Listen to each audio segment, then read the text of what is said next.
దేవునికి స్తోత్రం. హల్లెలూయా. ఈరోజు లెంట్ సీజన్లో మొదటి ఆదివారము. ఈ యొక్క మొదటి ఆదివారం లెంట్ సీజన్లో అందరూ కూడా ఏమని జ్ఞాపకం చేసుకుంటారంటే యేసుక్రీస్తు వారి యొక్క శోధన అనేది జ్ఞాపకం చేసుకుంటూ ఉంటారు. ఆయన శోధించబడ్డాడు. హెబ్రీ పత్రికలో పౌలు గారు చెప్తా ఉంటాడు, ఆయన మనవలే అన్ని విషయముల్లో శోధించబడెను కానీ పాపము చేయలేదు అని చెప్తున్నాడు. అయితే ఈరోజు మనం యేసుక్రీస్తు వారు శోధించబడ్డాడు అరణ్యములో. అంతకంటే ముందుగా మొదటి ఆదామని పిలువబడినటువంటి ఆయన ఏదేని తోటలో శోధించబడ్డాడు. ఇక్కడ యేసుక్రీస్తు వారికి శోధన, అలాగే మొదటి మానవుడు అయినటువంటి ఆదాము యొక్క శోధన, ఆ రెండింటిని మనం జ్ఞాపకం చేసుకుంటూ మనం ఈ రోజున మన ఆత్మలను బలపరుచుకుందాం. ఎందుకంటే మొదటి ఆదామని పిలువబడిన వారు ఏదేని తోటలో దేవుని చేత దేవుని పోలిక దేవుని స్వరూపమందు సృజించబడ్డాడు. అయితే రెండవ ఆదామని పిలువబడినటువంటి వారు ఎవరు? యేసుక్రీస్తు వారు. ఆయన కూడా మానవ సంబంధమైనటువంటి ఎలాంటి ప్రమేయము లేకుండా ఆత్మతో సృజించబడ్డాడు. ఆయనేమను దేవుని యొక్క చేతితో చేయబడినటువంటి వాడు, ఈయన ఆత్మతో రూపించబడినటువంటి వాడు. ఆత్మ కన్యమర్య గర్భమందుకు వచ్చి ఆమెను ఆవరించినప్పుడు ఆమె గర్భము దాల్చింది అని దేవుని వాక్యంలో జ్ఞాపకం చేశారు. కనుక ఇద్దరూ కూడా ఒకరితో ఒకరు పోల్చబడ్డారు. కారణం ఏంటంటే ఒక మానవుడు మొట్టమొదట చేసినటువంటి కార్యాలను బట్టి లోకంలోనికి పాపం ద్వారా శాపము, శాపం ద్వారా మరణం అనేది వచ్చింది. రెండవ మానవుడుగా పిలువబడినటువంటి రెండవ ఆదాము అంటే యేసుక్రీస్తు వారు, ఆయన దేవుని ఆత్మచేత రూపించబడినటువంటి వాడుగా వచ్చి ఆయన వచ్చి ఏం చేశాడంటే పాపము లేకుండా, శాపము లేకుండా, మరణము లేకుండా ఉండేటువంటి వాడు ఆయన మానవ జీవితాల్లో ఉన్నటువంటి పాపాన్ని, శాపాన్ని, మరణాన్ని తీసివేయటానికి ఆయన మరణించాడు అని జ్ఞాపకం చేస్తున్నాడు. అందుకనికే ఈ దినాన మనం జాగ్రత్తగా చూస్తున్నట్లయితే మొదటి వ్యక్తి అయినటువంటి మొదటి మానవుడైనటువంటి మొదటి ఆదాము ఏదేను తోటలో ఆయన శోధించబడ్డాడు. ఆదికాండములో 3వ అధ్యాయంలో మనకి ఇవన్నీ కూడా జ్ఞాపకం చేయబడతా వచ్చినాయి. కానీ యేసుక్రీస్తు వారి యొక్క శోధన మనకి మార్కు సువార్త 1వ అధ్యాయం 13వ వచనంలో అక్కడ ఒక మాట రాస్తూ ఉన్నాడు. ఆయన ఎక్కడికి కొనుక్కోబడ్డాడట? చదవండి ఆ మాటని. ఆయన సాతాను చేత శోధింపబడుచు అరణ్యములో 40 దినములు అడవి మృగములతో కూడా ఉండెను. యేసుక్రీస్తు వారు బాప్తిసం పొందిన తర్వాత ఇక్కడ మార్కు గారు మత్తయి రాసిన, లూకా రాసిన విషయాల్ని వదిలిపెట్టేశాడు. ఇక్కడ ఒక ప్రత్యేకమైన స్పెసిఫిక్గా ఉన్నటువంటి ఒక సంఘటన జ్ఞాపకం చేస్తున్నాడు. ఆ సంఘటన ఏదైనా అంటే ఆత్మచేత ఆయన అరణ్యములోనికి కొనిపోబడ్డాడట. అరణ్యములోనికి కొనిపోబడ్డప్పుడు అరణ్యములో ఎక్కడ కొనిపోబడ్డాడట? ఆయన చుట్టూ కూడా ఏమన్నాయట? అక్కడ అడవి మృగములు ఉన్నాయని చెప్పి రాస్తున్నాడు. అరణ్యములోనికి కొనిపోబడ్డప్పుడు అడవి మృగాల్లో ఆయన 40 దినాలు ఉపవాసం ఉండి ఆయన శోధించబడ్డాడు అని రాశాడు. ఆదికాండంలో మనకేం జ్ఞాపకం చేస్తున్నాడు? దేవుడు ఆదాము అవ్వలను ఇద్దరిని సృజించి వారిని ఏం చేశాడట? ఏదేను తోటలో ఉంచి వారికి ఒక ఆజ్ఞ ఇచ్చాడు. 2 చెట్లని ఆయన సృజించి ఒక దాన్ని తినండి కానీ మరొక దాని ఫలాన్ని మీరు తినొద్దని చెప్పాడు. అక్కడ వారు ఏం చేయబడ్డారంటే ఆ తోటలో వారు ఉన్నారు. ఆ తోటలో వారు ఉన్నప్పుడు వారితో పాటు ఏమున్నాయి? సకల జీవులు ఉన్నాయి కదా, మృగాలు ఉన్నాయి, జంతువులు ఉన్నాయి, నేల మీద పాకే పురుగులు ఉన్నాయి, ఎగిరే పక్షులు ఉన్నాయి, ఇవన్నీ కూడా ఉన్నాయి. కానీ అవి ఎప్పుడు క్రూరమైనవి కాదు, అవి ఎప్పుడు మరి ఒకదాన్ని చంపుకునేవి కాదు. అవన్నీ కూడా ఆదాము పిలిచినప్పుడు దగ్గరకు వచ్చాయి. ఆదాము వాటికి పేర్లు పెట్టడం రాయబడతా వచ్చింది. ఆదాము ఏటేటికి ఏమేమి పేరు పెట్టనో ఆ పేర్లు అలా ఉండిపోయినా రాశాడు బైబిల్లో. జంతువులకి, పక్షులకి, పురుగులకి, సమస్తమైనటువంటి ఆ యొక్క జీవకోటికి ఆదాము చేత పేర్లు పెట్టబడ్డాయి. ఆయనతో పాటు ఉన్నటువంటి సహచారినికి కూడా ఆదామే పేరు పెట్టాడు కదా. ఆ మానవరాలకు కూడా ఆయనే పేరు పెట్టాడు. అయితే ఇప్పుడు ఇక్కడ ఆయనతో పాటు సమస్తమైనటువంటి జంతువులు ఉన్నాయి, కానీ అవి మృగాలుగా ఎంచబడలేదు అప్పుడు. ఎందుకంటే అవన్నీ కూడా సాధువుగా ఉన్నాయి, అవన్నీ కూడా గడ్డి మేసేవిగా ఉన్నాయి. ఎందుకంటే అక్కడ కోపము లేదు, శాపము లేదు, మరి అక్కడ ఎలాంటి దుర్మార్గం అనేది లేదు ప్రస్తుతానికి. కనుక అవన్నీ కూడా గడ్డి మేస్తున్నాయి, అన్నీ కూడా ఫలాలు తింటున్నాయి బహుశా.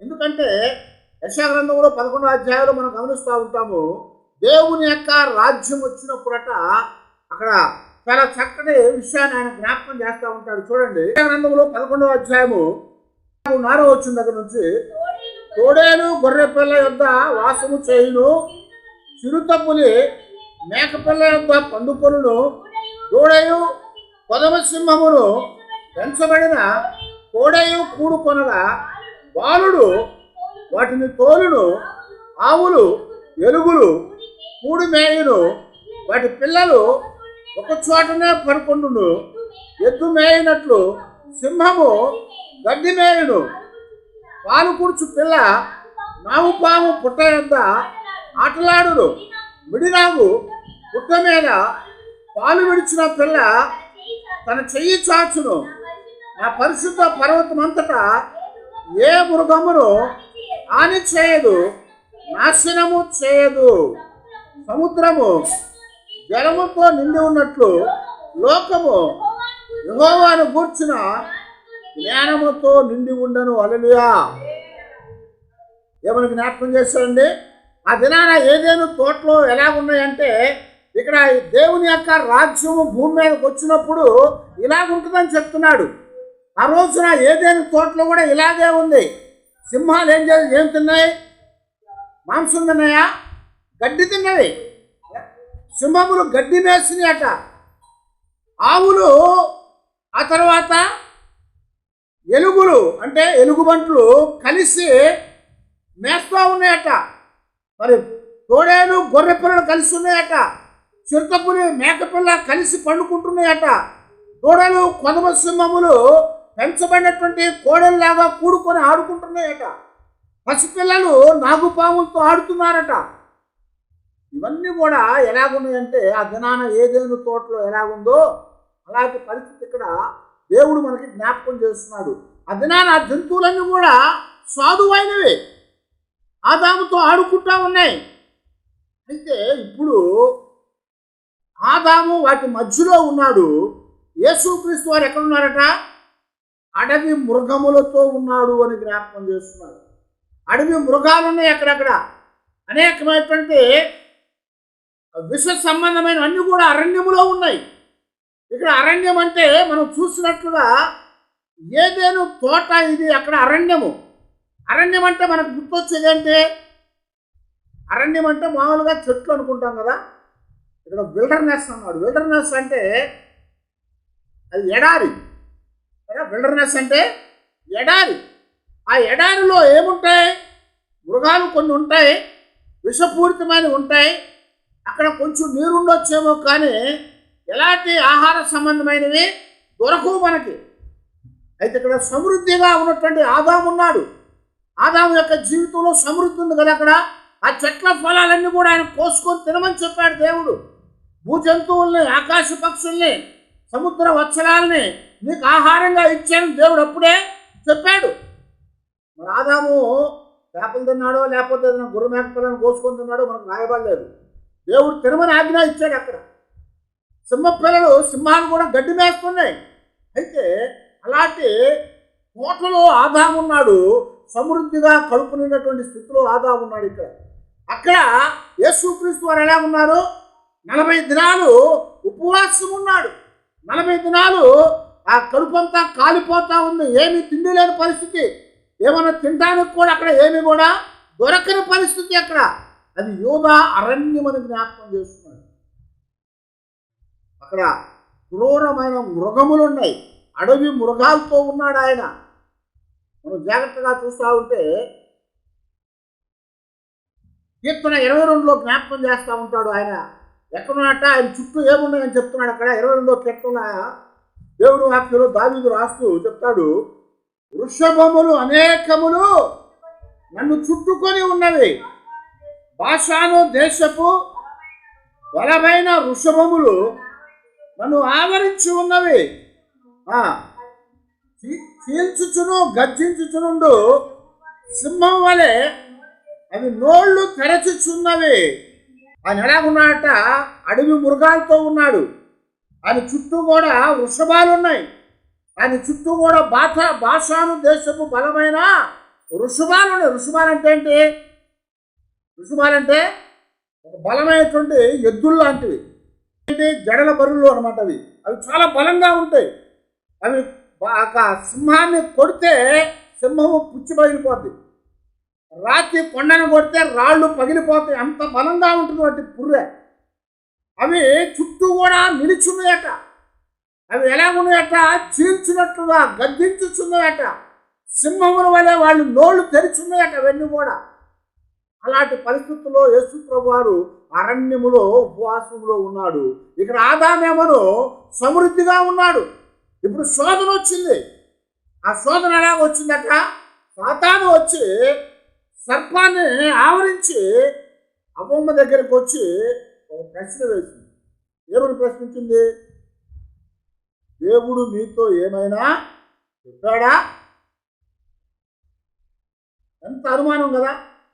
దేవుడు ఏమైనా చెప్పాడా అంటే అర్థం ఏంటి? ఏదో చెప్పుకుంటాడని. సాతాను వచ్చి అవ్వమ్మతో ఏమంటుంది? దేవుడు నీకు ఏమైనా చెప్పాడా అంటే అవును చెప్పాడు అంటాను. ఏం చెప్పాడు?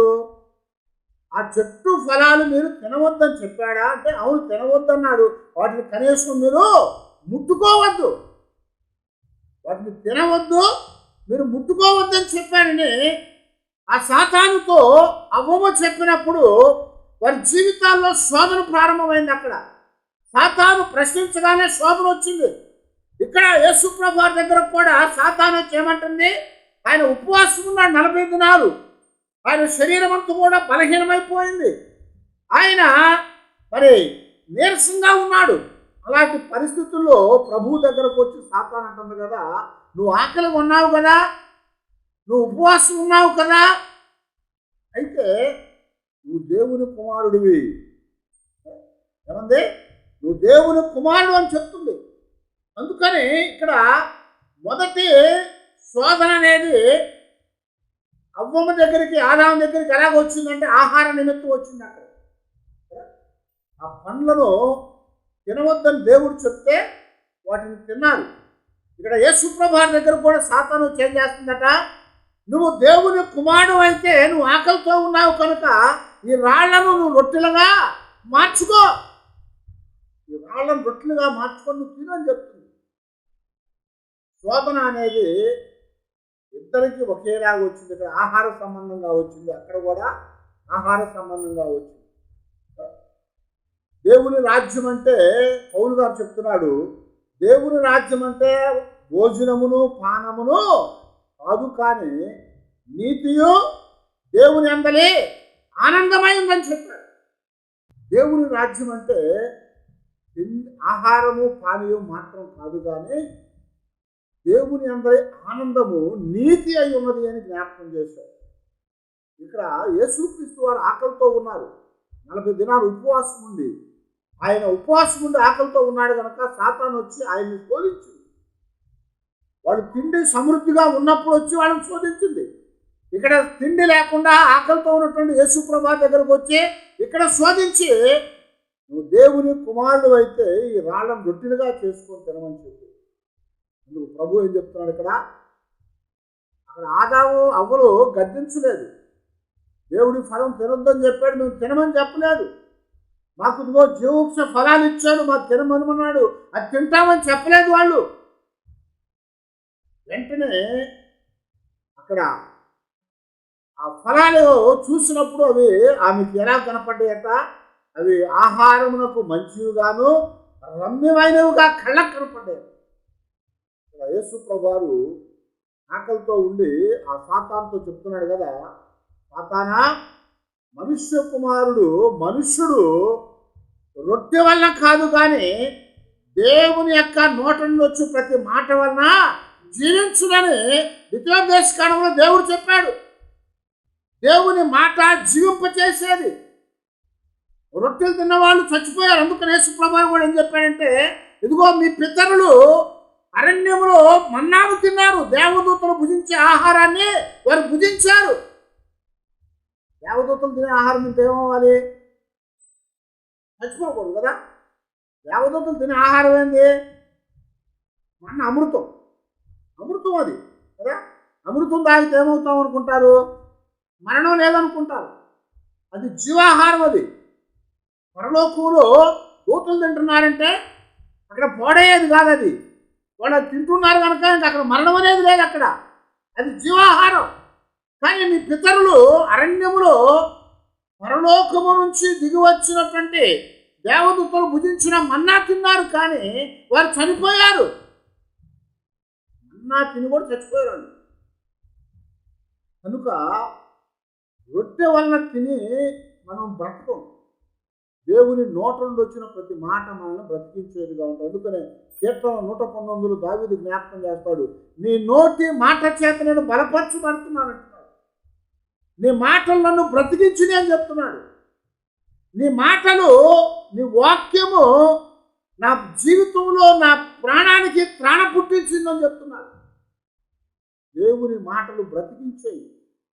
అవునా? చనిపోయిన లాజరుని ఏమని పిలిచాడు దేవుడు? లాజరు బయటకు రమ్మన్నాడు. ఆ మాట విన్న లాజరు లేచి బయటకు వచ్చాడు. వాడి మీద మోసుకొని పోతున్నటువంటి ఆ యొక్క వెధవరాలి కుమారుడు నాయంలో ప్రభు వెళ్ళి, చిన్నవాడా లెగు అని చెప్పాడు. వెంటనే వాడు లేచి కూర్చున్నాడు. అలాగే యాయీరు కుమార్తె చనిపోయింది, నువ్వు వెళ్ళు, నా కుమార్తె బతుకుద్దని చెప్పాడు. ఆయన మాట వెళ్ళి బ్రతికించింది ఆయన్ని. అందుకనే దేవుని వాక్యం రాస్తున్నాడు కదా, కీర్తనలో 107 రాస్తున్నాడు, అదిగో ఆయన వాక్కు వెళ్ళి వారిని బాగు చేశాను, ఆయన వాక్కు వారిని బ్రతికించను. కనుక ఆహారం తింటే మనం బ్రతకము, రొట్టె వలన మనం బ్రతకము. జీవాహారం అయినటువంటి దేవుని నోట నుండి వచ్చిన మాట వలన మనము బ్రతుకుతామని యేసు ప్రభువారు సాతాన్ని గద్దించి సాతాన్ని జయించాడు. కానీ ఇక్కడ అవ్వ ఆదాము ఏం చేశాడు? సాతాన్ని గద్దించలేక, సాతాన్ని జయించలేక ఆ యొక్క మంచి చెడుల వృక్ష ఫలాలు తిని వారి జీవితాల్లో మరణాన్ని పొందెచ్చుకున్నారు. దేవుడు చెప్పాడు, నీవు ఆ ఫలము తినిన దినమైన నిశ్చయముగా నీవు చచ్చినావు అని చెప్పాడు. కనుక వారు చనిపోయారు. వారు బాధ బంధన లేకుండా జీవిస్తున్నారు అక్కడ ఏదేను తోటలో. కానీ ఇక్కడ ఏమీ లేనటువంటి ఆ ఎడారిలో దేవుడు ఉపవాసం ఉండి, ఆయన ఉపవాసం ద్వారా నీరసించిపోయిన శరీరాన్ని కలిగిన వాడే బాధతో ఉన్నటువంటి ఆయన జీవితంలో ఏమొచ్చింది? శోధన వచ్చింది. మత్తయి సువార్తలో 4వ అధ్యాయంలో 3వ వచనంలో ఆ శోధకుడు ఆయన వద్దకు వచ్చి, నువ్వు దేవుని కుమారుడు అయితే ఈ రాళ్ళు రొట్టెలగునట్లు ఆజ్ఞాపించు అని చెప్పాడట. ఏమన్నాడు? నువ్వు దేవుని కుమారుడు అయితే. అక్కడ అవ్వమ్మ దగ్గర వచ్చేమంది, దేవుడు మీకు ఏమైనా తినొద్దని చెప్పాడా అంది. అనుమానాన్ని క్రియేట్ చేసింది. ఇక్కడ యేసు ప్రభువు దగ్గరకు వచ్చి ఏం చెప్తుంది? నువ్వు దేవుని కుమారుడు అయితే. అక్కడ మొదటి ఆదాముకి ఎలాగైతే శోధన అనుమానంతో ప్రారంభమైందో, ఇక్కడ కూడా శోధన అనుమానంతోనే ప్రారంభించింది. రెండవ ఆదాముకి, నువ్వు దేవుని కుమారుడు అయితే ఈ రాళ్ళను రొట్టెలుగా మార్చుకో. అని నేను దేవుని కుమారుడు కాదా అనుకోలేదు. ఈ రొట్టెని రాళ్లను రొట్టెలుగా మార్చలేని అనుకోలేదు. ఎందుకంటే రాళ్లను రొట్టెలుగా మార్చగలడు ఆయన. ఎందుకంటే ఆయన మాట చెప్పాడు, అబ్రహాము సంతానం లేనప్పుడు మేము అబ్రహాము సంతానం అని ఇశ్రాయేలు చెప్తా ఉంటే దేవుడు ప్రభువు చెప్తున్నాడు కదా, ఇదిగో ఈ రాళ్ల నుంచి దేవుడు అబ్రహాముకి సంతానాన్ని పుట్టించగలడు. మీరు ప్రభువును స్తుతించట్లేదు. మీరు స్తుతించకపోతే ఈ రాళ్ళు దేవుని స్తుతిస్తే అని చెప్పాడు. మీరు స్తుతించకపోతే దేవుణ్ణి రాళ్ళు స్తుతిస్తాయి. కనుక రాళ్ళు స్తుతించినప్పుడు రాళ్ళను రొట్టెలుగా చేయలేడు ఆయన. చేయగలడు కానీ ఆయన రాళ్ళను రొట్టెలుగా చేయలేదు. సాతానుని ఎదిరించాడు. రొట్టె వలన కాదు కానీ దేవుని నోట వచ్చిన జీవ వాక్కుల చేత, ఆ జీవాహారం చేత మనము బ్రతుకుతామని చెప్పాడు. అందుకనే ప్రభు చెప్పాడు, నేనే జీవాహారాన్ని అంటున్నాడు. నేనే జీవాహారాన్ని, పరలోకంలోంచి దిగి వచ్చిన జీవాహారాన్ని నేనే. నన్ను తినువాడు వాడు నిత్య జీవాన్ని కలిగి ఉంటాడు అని చెప్పాడు. తినేవాడు నిత్య జీవాన్ని కలిగి ఉంటాడు అని చెప్పాడు. దేవుని కుమారుడు అయి కదా, కనుక రాళ్ళను రొట్టెలుగా మార్చుకో. దేవుని యొక్క సన్నిధిలో మనం గమనించినప్పుడు లోకంలో ఏముందయ్యా అంటే, మొదటి యోహాను పత్రికలో 2వ అధ్యాయమందు 15, 16, 17 వచనాల్లో, ఈ లోకమునైనను లోకములో ఉన్న వాటినైనను ప్రేమించకుడి. ఎవడైనను లోకమును ప్రేమించిన ఎడల తండ్రి ప్రేమ వానిలో ఉండదు. లోకములో ఉన్నదంతయు అనగా శరీరాశియు, నేత్రాశియు, జీవపు డంబమును తండ్రి వలన పుట్టినవి కావు. అవి లోక సంబంధమైనవి. లోకమును దాని ఆశయు గతించిపోవచ్చున్నది, కానీ దేవుని చిత్తము జరిగించువాడు నిరంతరమును నిలిచి ఉండును. హల్లెలూయా. ఏమని చెప్పాడండి? ఈ లోకమునైనను లోకములో ఉన్నవాటినైనా మీరు ప్రేమించొద్దు. ఇప్పుడు ఆదాము అవ్వలు ఏం చేశారు? ఆ లోకాన్ని ప్రేమించారు. లోకములో ఉన్న వాటిని ప్రేమించారు. వాళ్ళు లోకములో ఉన్నదంతా ఏంటంటే అంటే శరీరాశ, నేత్రాశ, జీవపు డంబము. ఇవన్నీ కూడా తండ్రి వలన కలిగినవి కాదు. అవన్నీ కూడా ఎక్కడి నుంచి వచ్చినట? సాతాను సంబంధమైనవి అని చెప్తున్నారు. కనుక వాటిని జరిగించువాడు తండ్రి చిత్తాన్ని జరిగించేవాడు కాదు. వాటిని జరిగించకుండా దేవుని చిత్తాన్ని అనుసరించేవాడు నిరంతరము జీవించి ఉంటాడు. అందుకని ఆదాము ఏమైపోయాడు? ఏమయ్యాడు ఆదాము? చనిపోయాడు. యేసుక్రీస్తు వారు చనిపోయాడు, కానీ తిరిగి లేచి సదాకాలం జీవించాలని చెప్తున్నాడు ఆయన. కారణం ఏంటంటే ఆయన తండ్రి చిత్తాన్ని నెరవేర్చలేకపోయాడు ఆదాము. ఇక్కడ 2వ ఆదాము అయినటువంటి యేసుక్రీస్తు వారు తండ్రి చిత్తాన్ని నెరవేర్చాడు కనుక ఆయన చనిపోడు. వాళ్ళ చనిపోయినప్పుడు కూడా ఆయన ఏం చేయబడ్డాడు? తిరిగి లేచాడు ఆయన. లోకంలో ఉన్నదంతా కూడా సాతాను సంబంధమైంది. ఎందుకంటే అది ఆ దినాన ఆదామును మోసం చేసి నేత్రాశ, శరీరాశ, జీవపు డంబాన్ని లోకంలోని తీసుకున్నది. ఆ నేత్రాశ, శరీరాశ, జీవపు డంబాన్ని తీసివేయటానికి యేసు ప్రభు వారు ఈ లోకంలోనికి పంపబడ్డాడు. మొట్టమొదటిది ఏమైంది? మొట్టమొదటిది శరీర సంబంధమైనటువంటి ఆకలిని తీసుకొని వచ్చాడు. ఆ తర్వాత 2వ ఆ ప్రశ్న ఏమడిగింది? సాతాను యేసు ప్రభు వారిని నమస్కారం చేస్తే ఈ లోకమంతా నీకు ఇచ్చేస్తాను, ఎందుకంటే ఈ లోకమంతా కూడా నాదే. ఈ లోకమంతా నాదే. సాతాను యొక్క సంబంధం అయిపోయింది లోకమంతా కూడా. ఆదాము పాపం చేసిన దాన్ని బట్టి లోకము ఇప్పుడు ఏమైపోయింది? సాతాను యొక్క చేతుల్లోనికి వెళ్ళిపోయింది. అందుకని యేసు ప్రభు వారు కూడా ఒక మాట చెప్పాడు, ఇదిగో ఈ లోక అధికారి అని చెప్పాడు. ఏం చెప్పాడు? ఈ లోక అధికారి. ఆయన గెత్సేమనే తోటలో ప్రార్థన చేస్తూ సమయం అయిపోయింది, లోకాధికారి ఇప్పుడు రాబోతా ఉన్నాడని చెప్పాడు. ఆయన మాట చెప్పంగానే ఎవడొచ్చాడు? శాస్త్రులు, పరిసయ్యులు, మరి సదుకాయులు, ఆ యోధా సంబంధమైన వారు, రాణు వారు కత్తులు, గులీలు పట్టుకొని యేసు ప్రభు వారిని పట్టుకోవడానికి వచ్చారు. కనుక ఈ లోకము సాతాను యొక్క సంబంధంలోనికి వెళ్ళిపోయింది. లోకము సాతాను యొక్క అధికారంలో ఉంది. అందుకొరకే యేసు ప్రభు అంటున్నాడు, ఇదిగో నీకు ఒక ఒకసారి నాకు నమస్కారం చేస్తే ఇదంతా నీకు అప్పగిస్తానని చెప్పి అంతా నీకు అప్పగిస్తాను. లోకాన్ని జయించాలని, లోకాన్ని మనం సంపాదించుకోవాలని మానవుల యొక్క ఆలోచన కలిగి ఉంటా ఉంటుంది. ఆది నుంచి కూడా అదే జరుగుతూ ఉంది. ఆ మొట్టమొదట సృష్టిని చేసినప్పుడు దేవుడు తన దూతల్లో ఒకడైనటువంటి లూసిఫర్ అని పిలువబడేటువంటి బహు అందమైనటువంటి వాడు ఏం చేశాడు? దేవుని యొక్క సింహాసనం మీద కూర్చుందామని ఆలోచన కలిగాడు. ఏంటంటే లోకాన్ని జయించేయాలి. వాడు పైనుంచి కిందకు తోసివేయబడ్డాడు. అది సృష్టి అంతా కూడా నాశనం చేశాడు, నామరూపాలు లేకుండా. రెండో సృష్టి చేశాడు. తన పోలికలో మరలా ఆదాముని సృజించాడు. ఇప్పుడేమైందంట? ఆదాము కూడా ఏమనుకున్నాడు? లోకాన్ని జయించాలనుకున్నాడు. సాతాను మాట విన్నాడు. సాతాను మాట అనటం వల్ల ఏమైంది? మీరు దేవుని దూతల వలె చేయబడతారు. సాతాను వచ్చి ఏం చెప్పింది అవ్వతో? మీరు ఫలాలు తింటే మీ కన్నులు తెరవబడతాయి. మీ కన్నులు తెరవబడతాయి. ఆ తర్వాత మీరు దేవుని దూతల వలె, దేవుని వలె ఉంటారు మీరు. ఆ తర్వాత మీరు చావనే. ఎంత విచిత్రంగా మాట్లాడింది కదా.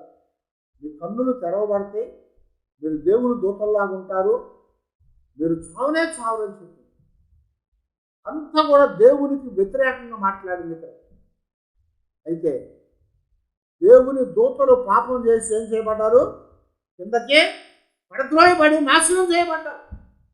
సాతాను యొక్క ఆలోచన అంతా కూడా ఏంటంటే నాశనం చేయాలి.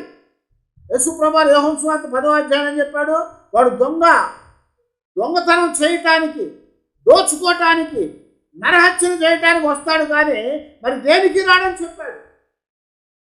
అందుకే వచ్చాడు. ఇప్పుడు కూడా మరణ వాడు వాళ్ళని దోచుకున్నాడు. వాళ్ళలో ఉన్న దైవత్వాన్ని దోచుకున్నాడు. వాళ్ళని హత్య చేస్తాడు. ఇప్పుడు మరణానికి అప్పగించాడు వాళ్ళని. అయితే యేసుక్రీస్తు వారు కూడా శోధించబడినప్పుడు వానికి ఒక ఆశ చూపించింది. ఆశ చూపించినప్పుడు ఆయన గద్దించాడు. దేవునికి తప్ప మరెవరికి కూడా నమస్కారము చేయకూడదని చెప్పారు. మరణ మూడవ ఆశను చూపించింది. అదేంటంట? పైకి కొండ మీదకు తీసుకొని పోయి నీవు పైనుంచి దూకు, నువ్వు చచ్చిపోవు, నువ్వు చనిపోవు. ఎందుకంటే దేవుడు దూతలకు ఆజ్ఞాపించాడు ఏమని? తమ పిల్లల యొక్క పాదాలకు రాయి తగలకుండా దూతలు వచ్చి వారి చేతుల మీద ఎత్తి పట్టుకుంటాయి. ఎంత విచిత్రం కదా. ఇక్కడ మీరు చావనే చావరని ఆదాము అవ్వలతో చెప్పింది. ఇక్కడ యేసు ప్రభువు చెప్తుంది, నువ్వు కొండ మీద దూకితే నువ్వు చావు. ఎందుకని? దేవుడు దూతలకు ఆజ్ఞాపించాడు కనుక ఆ దూతలు వచ్చి నిన్ను పాదాలు రాయి తగలకుండా తమ చేతుల మీద ఎత్తి పట్టుకుంటారు. వాడు దూకు అని చెప్పినప్పుడు మరలా సాతాన్ని గద్దించాడు దేవుడు. దేవుని యొక్క సన్నిధిలో మనం చూసినప్పుడు ఏదేను తోటలో ఉన్నటువంటి ఆదాము దగ్గర ముళ్ళ తుప్పలు కానీ, గచ్చ పొదలు కానీ, లేకపోతే రాళ్ల తుప్పలు కానీ, లేదంటే క్రూరమైన మృగాలు కానీ ఏమీ లేవు. అక్కడ యేసుప్రభువు ఉన్నటువంటి ఆ అరణ్యములో ముళ్ళ తుప్పలు ఉన్నాయి, రాళ్ళు ఉన్నాయి, ఇలా గచ్చ పొదలు ఉన్నాయి, క్రూర మృగాలు ఉన్నాయి, భాషాను దేశపు బలమైనటువంటి ఋషుభాలు ఉన్నాయి. అవన్నీ కూడా నోళ్ళు తెరిచి చీల్చివేయటానికి సిద్ధంగా ఉన్నాయి. అలాంటి వాటి మధ్యలో ఇక్కడ ప్రభు ఉన్నాడు. సౌమ్యముగా గడ్డి మేసే సింహాల మధ్యలో అక్కడ ఆదాము ఉన్నాడు. అక్కడ శోధించబడితే పడిపోయాడు, ఇక్కడ శోధించబడితే పడిపోలేదు. సాతకుణ్ణి, శోధకుణ్ణి జయించాడు. అందుకనే యాకోబు చెప్తున్నాడు, అదిగో సాతాను శోధన జయించువాడు ధన్యుడు, శోధన సహించువాడు ధన్యుడు అని జ్ఞాపకం చేస్తున్నాడు. శోధనని సహించగలిగితే, సాతాన్ని సహించగలిగితే మనం ధన్యుడుగా చేయబడతాం. అందుకొరకే ఇక్కడ చూడండి, యాకోబు రాసిన పత్రికలో 1వ అధ్యాయంలో 12వ వచనం చెప్తున్నాడు కదా, శోధన సహించువాడు ధన్యుడు, అతడు శోధనకు నిలిచిన వాడై ప్రభువు తను ప్రేమించు వారికి వాగ్దానము చేసిన జీవ కిరీటము పొందును. హల్లెలూయా. ఏం చెప్పండి? శోధన సహిస్తే ధన్యులు అవుతాము. ఆ శోధన యందు నిలిచినట్లయితే, దేవుని ప్రేమించినట్లయితే ఆ యొక్క జీవ కిరీటాన్ని మనం పొందుతామని చెప్తున్నాడు దేవుడు. కనుక మరి ఈ లోకములో సాతాను అనేవాడు శోధించడానికి వస్తాడు. వాడు సాతాను శోధించడానికి వచ్చినప్పుడు మన జీవితాల్లో మనము లోకాన్ని ప్రేమించే వారంగా ఉండకూడదు, సాతాన్ని ప్రేమించే వారంగా ఉండకూడదు. ఎందుకంటే లోకంలో కొంత కూడా శరీరాశ, నేత్రాశ, జీవపు డంబము. అయితే ఇక్కడ యాకోబు చెప్తున్నాడు కదా, మీరు సాతాన్ని ఎదిరించుడి. 4వ అధ్యాయం 8వ వచ్చిన 7-8 వచ్చిన కదా, మీరు అపవాదిని ఎదిరించుడి, అప్పుడు వాడు మీ యొద్ద నుంచి పారిపోవును అన్నాడు. అపవాదిని ఎదిరించినట్లయితే వాడు మీ యొద్ద నుంచి పారిపోతాడు. ఆదాము అవ్వలు అపవాదిని ఎదిరించారా? ఎదిరించలేదు. వాళ్ళు అపవాది మాట విన్నారు. దేవుడు చెప్పిన దాని మీద అనుమానం కలిగి ఉన్నారు. దేవుడు చెప్పింది చేయొద్దన్నది చేయకుండా వాళ్ళు చేయొద్దని చెప్పింది చేశారు. ఇక్కడ యేసు ప్రభువు 2వ ఆదాము సాతానును, అపవాదిని ఎదిరించాడు. అప్పుడు ఏం చేసిందట? సాతాను ఆయన యొద్ద నుంచి తొలగిపోయాను అని రాస్తున్నాడు. సాతాను వెనక్కి పొమ్మని చెప్పాడు.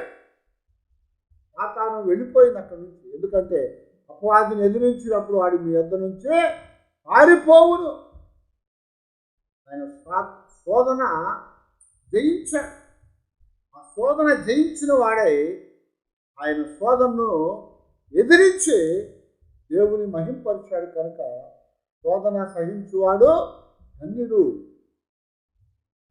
శోధన సహించేవాడు ధన్యుడు. అలాగే దేవుడు మనతో మాట్లాడుతున్నాడు.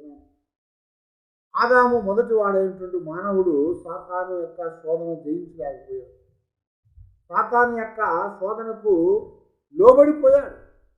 దేవుడు చేయవద్దన్నది చేసి, సాతాను చెప్పింది చేసి, మరి తన జీవితంలో భయంకరమైన శాపాన్ని తెచ్చుకున్నాడు, మరణాన్ని తెచ్చుకున్నాడు, నశించిపోయాడు.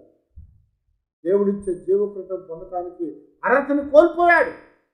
అయితే 2వ ఆదాము యేసుక్రీస్తు వాడు శోధనను జయించాడు, శోధకుణ్ణి ఎదిరించాడు. వాడు ఆయన యొద్ద నుంచి పారిపోయాడు. కనుక ఆయన సదాకాలము నిలిచుండేవాడుగా చేయబడ్డాడు. అందుకొరకే మనము కూడా శోధన సహించి, శోధనను జయించి, సాతానును ఎదిరించే వాళ్ళంగా ఉండాలని దేవుడు మనతో మాట్లాడాడు. కనుక ఎప్పుడైతే మనము శోధనను సహించి, సాతాను ఎదిరించి, శోధనను జయించినట్లయితే మనము కూడా జీవ కిరీటాన్ని పొందగలిగిన వారంగా ఉంటాము. ఈ యొక్క మొదటి ఆదివారం శ్రమల కాలాల్లో ఆదాము శోధించబడ్డాడు, యేసు ప్రభువు శోధించబడ్డాడు. లోకంలో మనము కూడా శోధించబడతా ఉంటాం అనేక పర్యాయాలు. ఆదాము నిలబడలేకపోయాడు, యేసు ప్రభువారు నిలిచి దాన్ని ఎదిరించాడు.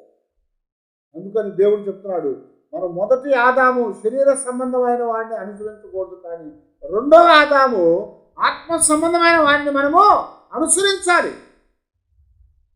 అందుకనే శరీరం అనేది ఏం చేస్తాట? శరీరానుసారమైన మనస్సు మరణాన్ని తెచ్చింది, ఆత్మానుసారమైన మనస్సు నిత్య జీవాన్ని కలిగించిందని చెప్తున్నాడు. శరీరం నిష్ప్రయోజనమైంది, ఆత్మ జీవింపజేసేది. గమనించారా? శరీరమేమో నిష్ప్రయోజనమయ్యేది, ఆత్మ జీవింపజేసేది. శరీరానుసారమైన మనస్సు మరణాన్ని తెచ్చింది, ఆత్మానుసారమైన మనస్సు జీవాన్ని తీసుకొని వచ్చింది. లోకములో శరీరాశ, నేత్రాశ, జీవపుడంబం ఉన్నాయి. యేసు క్రీస్తు వారిలో మనం ఉన్నట్లయితే శరీరాశిని, నేత్రాశిని, జీవపుడంబాన్ని ప్రభువులాగా మనం ఎదిరించగలిగిన వారంగా అవుతాం. అప్పుడు దేవుడిచ్చే జీవ కిరీటాన్ని ఇక్కడ పొందుతాము. అక్కడ జయించలేక మరణాన్ని పొందాడు వాడు. కనుక ఈరోజు దేవుని యొక్క సన్నిధిలో దేవుడు అక్కడ యేసుక్రీస్తు వారికి, ఆదాముకి కలిగినటువంటి శోధనను ఒకసారి మనం జ్ఞాపకం చేసుకొని మన జీవితాల్లో కూడా మనము బలహీనమైన వారంగా ఉండకూడదు. సాతాను శోధించినప్పుడు దేవుని వాక్కులను మనం జ్ఞాపకం చేసుకునే వారంగా ఉండాలి. దేవుని వాక్యము మాత్రమే మనల్ని జీవింపజేసేది కనుక ఆ వాక్యం మన హృదయాల్లో నిలుచున్నట్లయితే మనం జీవిస్తాము. అలాగా జీవించి సాతాన్ని ఎదిరించి దేవునితో సదాకాలము జీవన పరలోకంలో ఉండాలని దేవుడు మనం కోరుకుంటున్నాడు. కనుక మనము కూడా దేవుని దగ్గర ప్రార్థన చేసుకున్నాం. దేవా, నీ కృపను మాకు ఇవ్వు నాయన. అదో లోకములో ఉన్నాము. ఈ లోకము సాతాను యొక్క స్వాధీనంలో ఉంది కనుక సాతాను స్వాధీనం ఉన్న లోకంలో దాన్ని ఎదిరించే శక్తిని మాకు ప్రభు అని దేవుని దగ్గర ప్రార్థన చేస్తాం. మేము నశించే వారం కాకుండా జీవించే వారంగా సదాకాలము జీవించే వారంగా మేము ఉండటానికి మాకు సహాయం చేయమని దేవుని దగ్గర ప్రార్థన చేస్తాం.